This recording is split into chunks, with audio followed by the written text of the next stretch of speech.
Doctor Jaishankar, external affairs of minister of India, उनकी talks हुई हैं तालिबान के फॉरेन मिनिस्टर आमिर खान मुत्तकी के साथ, और इसको बहुत देखा जा रहा है दोस्तों। पाकिस्तान ने पिछले 50-60 साल से यही स्टोरी अपने लोगों को सुनाई कि जो अफगानिस्तान है, मान के चलो यार वो हमारा 5वां सूबा है, तुम मान के चलो। तालिबान आया और तालिबान ने इनकी सुतैया करनी शुरू करी। इतना मारा, दुम्बे की तरह पीटा है पाकिस्तान को, और कहते हैं कि पिछले 1 साल में 1000 से ज्यादा अटैक्स हुए हैं। एस विक्रांत ने मिसाइल और ड्रोन हमला किया था मलिर कैंट में, और आप तो मलिर में भी रहे हैं, तो मलिर कैंट कराची में शायद सबसे बड़ा कैंटोनमेंट है।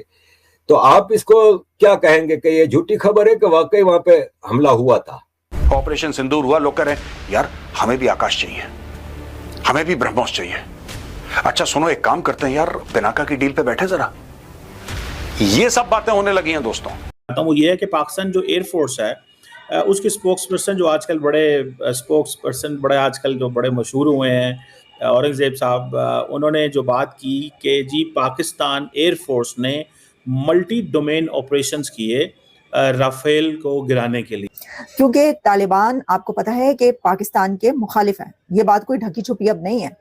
दोनों कंट्रीज के बीच, पाकिस्तान और अफगानिस्तान के बीच झड़पें तक हुई हैं, एक दूसरे के ऊपर हमले तक हो चुके हैं, और वो टीटीपी दहशतगर्द जो वहां पे फटते हैं जा जाके, उसके ऊपर कि उनको रोकते क्यों नहीं है। तो ये तो अब काफी देर हो गई कि अफगानिस्तान के जो ताल्लुकात रिलेशंस हैं वो इंडिया से बहुत अच्छे हैं, जबकि पाकिस्तान से बहुत खराब हैं। तुम तो ये कह रहे थे कि इंडस में अगर पानी नहीं बहेगा तो हिंदुओं का खून बहेगा। तुम तो कह रहे थे कि 170 न्यूक्लियर वेपन भारत के ऊपर लगाए हुए हमने। अब ये अमन की बात क्यों? अब ये देखना पाकिस्तानी कौम अपने आप को जस्टिफाई पता है कैसे करेगी? हम तो अमन पसंद लोग हैं, हम तो अमन पसंद लोग हैं। नहीं, तुम अमन पसंद नहीं हो, तुम्हें जूते पड़े इसलिए तुम्हें अमन अमन सूझ रहा है।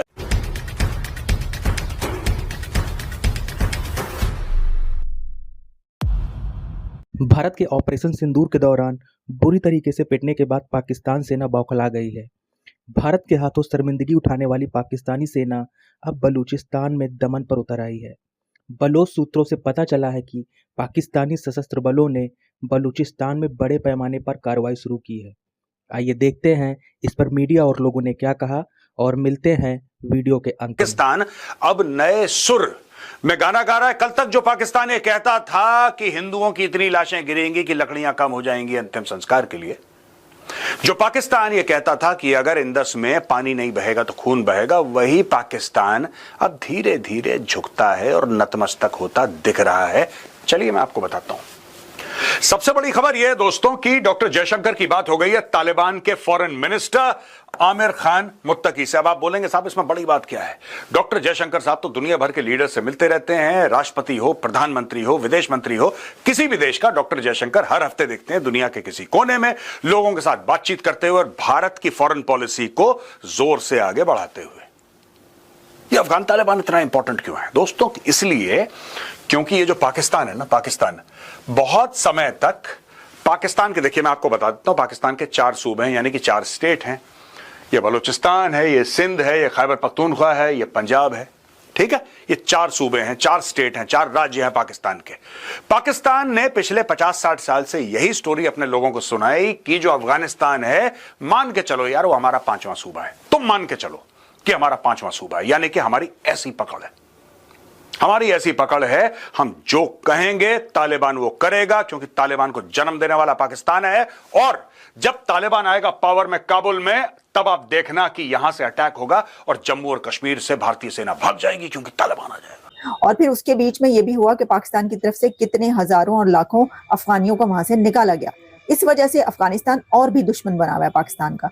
तो ऐसी सिचुएशन में कि जब ये अंदाजे लगाए जा रहे हों कि क्या ये जंग दोबारा शुरू होने जा रही है और इसके बहुत ज़्यादा चांसेस हों, तो ऐसे हालात में इंडिया के एक्सटर्नल अफेयर्स मिनिस्टर का अफगानिस्तान के फॉरेन मिनिस्टर से राब्ता और टॉक्स बहुत ज़्यादा सिग्निफिकेंट हो जाते हैं, और ये हो गए हैं। तो ये बातें की जा रही हैं कि क्या अब तालिबान और अफगानिस्तान पाकिस्तान के खिलाफ लड़ेंगे, क्या इंडिया के साथ मिलेंगे, वो इस जंग के अंदर इंडिया का साथ देंगे और पाकिस्तान के अगेंस्ट होंगे। क्योंकि ये जो एक ऐसे हालात में, जैसे मैंने कहा कि बातचीत हो रही है, वैसे तो ये जो बातचीत हुई है इसके अंदर जो तालिबान की तरफ से, यानी तालिबान हुकूमत की तरफ से पहलगाम के वाक़े को कंडेम किया गया, उसके ऊपर उनको शुक्रिया अदा किया गया या उनको सपोर्ट किया गया कि भाई आपने इंडिया को सपोर्ट किया।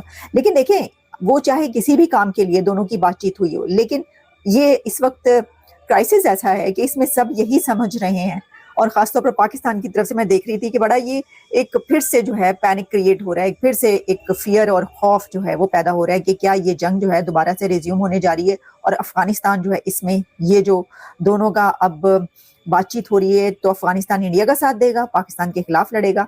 क्योंकि पहले कुछ कंट्रीज आपने देख लिया, तुर्की और अजरबैजान तो पाकिस्तान के साथ खड़े नजर आए ना, तो अब अफगानिस्तान भी किसी का साथ दे दे तो इसमें कोई बात तो नहीं है, और ऑब्वियसली वो उन्हीं का साथ देंगे जिसको वो समझते हैं कि उनके भाई हैं। हाँ, हमने कुछ दिन पहले ये कहा था कि मतलब काफी दिन पहले ये कहा था कि इंडिया अफगानिस्तान भाई भाई, तो इसके ऊपर बहुत ज्यादा जो है ना वो हुआ था, ओहो इंडिया अफगानिस्तान को भाई भाई कह दिया, गद्दार वो। हाँ, देख लिया। दोस्तों, पाकिस्तान की फॉरेन पॉलिसी, पाकिस्तान की नेशनल सिक्योरिटी पॉलिसी, पाकिस्तान की मीडिया पॉलिसी, पाकिस्तान के टीवी एंकर यही गाना गा रहे थे। अब तो तालिबान आ गया, अब तालिबान आ गया, अब देखना भारत का क्या होने वाला है। तालिबान आया और तालिबान ने इनकी सुतैया करनी शुरू करी। इतना मारा, दुम्बे की तरह पीटा है पाकिस्तान को, और कहते हैं कि पिछले 1 साल में 1000 से ज्यादा अटैक्स हुए हैं। तहरीक तालिबान पाकिस्तान, और सेम है, there is no difference between Afghan Taliban and Tehreek Taliban Pakistan, there is no difference. बहुत समय तक पाकिस्तान ये कह रहा था कि ना ये अलग है, वो अलग है, ये अलग है, वो अलग है। कोई अलग अलग नहीं है, सेम है, सेम। एक जबान, एक जैसी शक्ल, एक जैसी पॉलिसी, और वेशभूषा एक जैसी, खाना एक जैसा, फिलॉसफी एक जैसी, सब एक जैसी। There is no difference. ये और ये क्या मल्टी डोमेन ऑपरेशन क्या होता है? क्योंकि हम तो ये लफ्ज़ तो बड़े छोटे से हैं, लेकिन ऑब्वियसली ये पूरे जार्गन है, इनके पीछे पूरी हिस्ट्री है। तो ये कौन से मल्टी डोमेन ऑपरेशंस हैं जो राफेल को टारगेट जैसे किया गया था? जी चीमा साहब, बहुत अच्छा सवाल है। To start from the very basics, multi domain operation is actually the integration of different domains, different capabilities, different technologies to have a coordinated result and to achieve the objective. In short, if you combine all your capabilities and make them as a concentrated force to achieve the objective, is actually multi-domain operations. Or multi-domain operation is actually one of the strength of Pakistan Air Force, जो उस दिन अल्हम्दुलिल्लाह Pakistan air force ने use की against the Indian Air force attack. और अगर आप दावत दें तो मैं इसको थोड़ा सा इसमें आगे एक्सप्लेन करना चाहूँगा कि वो कैपेबिलिटीज़ क्या हैं। एक्चुअली पाकिस्तान एयर फोर्स की मैं समझता हूँ 3 एट्रीब्यूट्स हैं which used on that day very effectively against the Indian Air Force, and the number 1 is multi domain operation. And as I told you, multi domain operation is a integration of different capabilities and technologies. तो वो कौन सी? इसमें first हमारी बनती है technology या capability, वो है एयरक्राफ्ट। हमारे पास अल्हम्दुलिल्लाह पाकिस्तान के पास JF-17 थंडर ब्लॉक 3 है, which is the latest variant of JF-17। आपको मालूम है उसके block 1, block 2, block 3 is the latest variant and it's very capable potent platform having the ESA radar and the BVR weapons. Then we have J-10C. J-10C is another very highly capable high-tech aircraft that is also having the BVR and ESA radar. And then we have F-16s. You already know about it. तो ये तीनों तो हमारी जहाज की capabilities हो गई जिनको हमने ज्वाइन किया। इनके साथ जो फर्दर अटैच हुई चीज़ें वो जिसमें आ जाती हैं साइबर, फिर आ जाता है space, then EW, then drones. आपको पता है हम कोई पाकिस्तानी मीडिया से नहीं है, हम यूरोप में रहते हैं। अगर हम कोई बात कहते हैं तो वसूख से कहते हैं, हमें उनके कॉन्सिक्वेंसेस का भी पता होता है। आप भी यूरोप में हैं, आपको भी पता है। हम कोई पाकिस्तान की तरह, पाकिस्तानियों की तरह झूठ नहीं बोलते।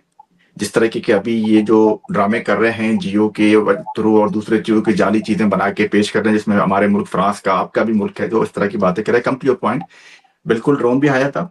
ड्रोन गिरा था शराफी गोट में, मरीर के साथ एक इलाका है थोड़ा बहुत दूर, शराफी गोट उसका नाम है, वहां पे पता। और मिसाइल की बात भी उसमें बिल्कुल भी वही भी हकीकत है। और आपने चूंकि सवाल ही ऐसा किया, तो अब आपको भी पता है या मुझको भी पता है कि कितने थप्पड़ पाकिस्तान को लगे हैं। और जब देखो, हम और आप जर्नलिस्ट हैं, चीजों को एनालाइज करते हैं डेटा और प्रूफ के साथ। हम ये नहीं करते हैं कि किसी ने कोई बात कही हम कहने सुभान अल्लाह माशाल्लाह। हम खुद मुसलमान हैं, मतलब मैं अपनी बात करता हूँ, मतलब मैं पता है, मगर मैं उस वक्त तक चीजों को नहीं देखता जब तक मैं उसको वेरीफाई नहीं करूँ। जब हिंदुस्तान की फौज की तरफ से ये जो हुआ था, प्रेस कॉन्फ्रेंस हुआ था, तो मैंने बाकायदा उसको देखा और पाकिस्तान की तरफ से मैं दोनों, अगर इस पे हम बाद में बात कर सकता हूँ उस पे, आप खुल के बात करें। अच्छी बात है।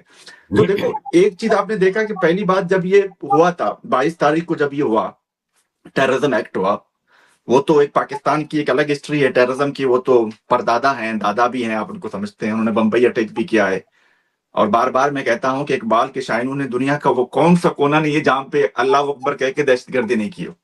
जो नर्सरीज हैं वो आपको पता है, जो पिंडी में है, सियालकोट में, जहां पे इंडिया ने अभी किया है। To come to the point, जब ये पुलवामा का वाकया हुआ था 22 तारीख को, तो ये एक गैर इंसानी अमल था, तो वहशियत थी, जो ये एक होता है कि किसी को मजहब के नाम पे उसकी बेहरमती करके, तो ये हर किसी को। पाकिस्तान के एयर डिफेंस की नाकामी और मिसाइल की कमजोरियों पर पाकिस्तानी सेना की पोल खुल चुकी है। पाकिस्तान के अंदर से ही सेना को लेकर सवाल उठने लगे हैं। इससे ध्यान हटाने के लिए पाकिस्तानी सेना बलूचिस्तान में अभियान को तेज कर रही है। कई क्षेत्रों में इंटरनेट और बिजली सेवाएं बंद कर दी गई हैं, जिससे बलूचिस्तान में लोगों के बीच संपर्क काटा जा सके।